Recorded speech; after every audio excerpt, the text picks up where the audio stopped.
ప్రసాద్ గారు విచారించి చెప్పండి. సరే స్లిప్ రాసివ్వండి. పొలిటికల్ ప్రెషర్ ని మీరు కేర్ చేయాల్సిన పని లేదు. మనకి లా అండ్ ఆర్డర్ ముఖ్యం. గూండాయిజం మీద మీరు ఎలాంటి యాక్షన్ అయినా తీసుకోండి. ఏ ప్రాబ్లం వచ్చినా నేను చూసుకుంటాను. It's a burning problem.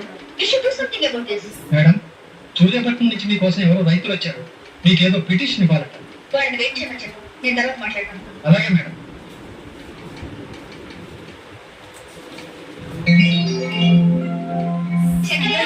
Madam, వాళ్ళని వెంటనే లోపల పంపించాను. అలాగే మేడం. మీరు 10 నిమిషాలు వెయిట్ చేయండి. వాళ్ళతో మాట్లాడిన తర్వాత పిలుస్తాను. Okay madam. నమస్కారం. నమస్కారం. కూర్చోండి.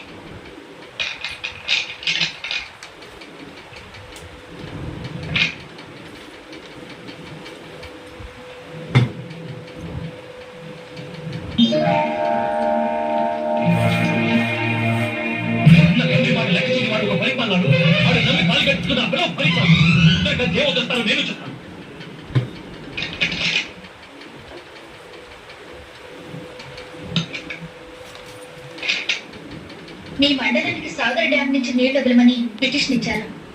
మీరు కూర్చోవచ్చు. మీ ఏరియా వదలాల్సిన నీటిని మీరు ఆల్రెడీ వదిలేస్తారు కదా.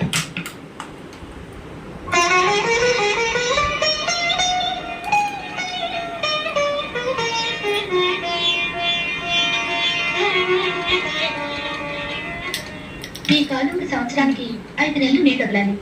రూల్ ప్రకారం వదిలిపెట్టాం. మీరు చెప్పింది నిజమే, కానీ తుఫాను వచ్చి పోయినసారి పంటలన్నీ నాశనమయ్యాయి. అందుకని మళ్ళీ నాట్లు వేశారు. మీరు ఇప్పుడు డ్యామ్ తెరిస్తే రైతులందరికీ ఉపయోగకరంగా ఉంటుంది.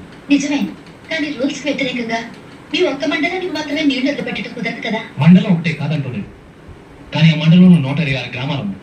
ఆ గ్రామాల్లో 2 లక్షల మంది జనాభా ఉన్నారు. వాళ్ళ ఆకలి గురించి ఆలోచించండి. మీరు చెప్పింది నాకు అర్థమైంది, కానీ ఈ సమస్యని ఎక్స్క్యూజ్ మీ. హలో, నేను డాక్టర్ సుభద్రని మాట్లాడుతున్నాను. రేపు 15న మా వెడ్డింగ్ డే. మీరు మీ వారిని తీసుకొని తప్పకుండా రావాలి. ఐఎమ్ సారీ, ఆ రోజు మా బావగారు పుట్టినరోజు. నేను మా వారు గుడికెళ్ళి ఆయన పేరు మీద అర్చన చేయించాలి.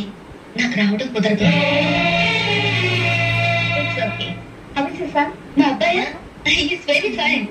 వాడి ఖర్చు వాళ్ళ తాతయ్య పోలికే. రూపంలో గాని గుణంలో గాని వాడి తాతయ్య గారికి ఏమాత్రం తీసుకోడు. కొంచెం ముఖ్యమైన వాళ్ళు వచ్చారు. నేను తర్వాత మాట్లాడతాను. Thank you.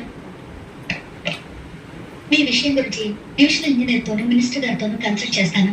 తప్పకుండా మీకు ఫేవర్ గా చేస్తాను. ఓకే, నమస్కారం.